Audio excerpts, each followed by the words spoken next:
Question: what is a red thought you have? You can experiment with turning into a blue thought.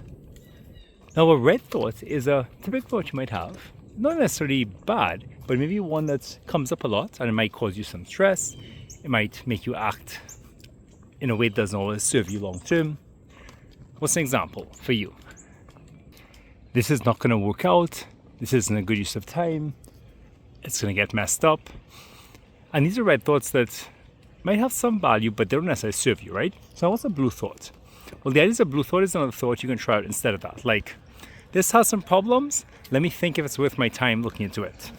Or, this wasn't done perfectly. I see some flaws. Let me see there's some value in it.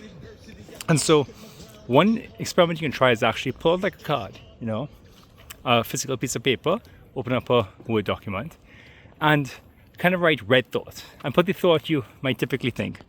And then write blue thought. What's a thought you might experiment with thinking instead?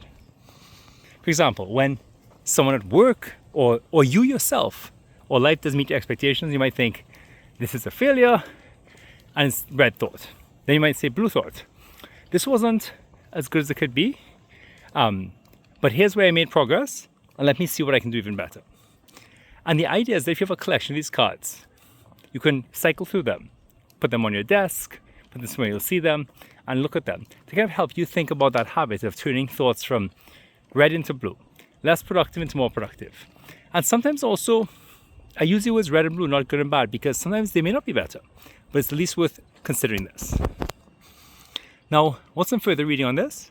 You can look up things like cognitive behavior therapy for dummies. We've written several papers this on our website about like cognitive distortions, where you can distort the reality of the world around you in maybe a way that's overly negative, especially when people are frustrated, or they're fearful, or they're anxious and stressed. Now, what's a concrete to-do that you can do? Well, think of some GPT prompts for Microsoft's Bard, or I think that's Google's Bard, sorry. With Microsoft, GPT, Gemini for Google, anything. And here's a prompt you could use.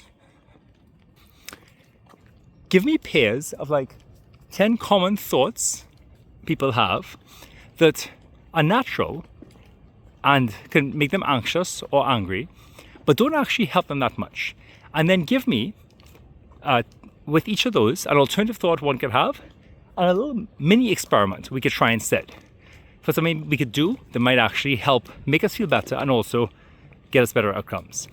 Design these using cognitive behavior therapy, especially theories of cognitive distortions and other approaches.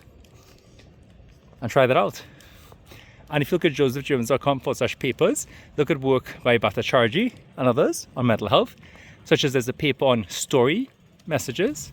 There's also one on reflective questioning activities. Those will have examples of these cognitive distortions and kind of walk through how you've applied this. So what do you take away from this? How do you tell someone else something interesting you got from this? What's something you do next? How could you put this into practice? Think of it like a game. Red thoughts and blue thoughts.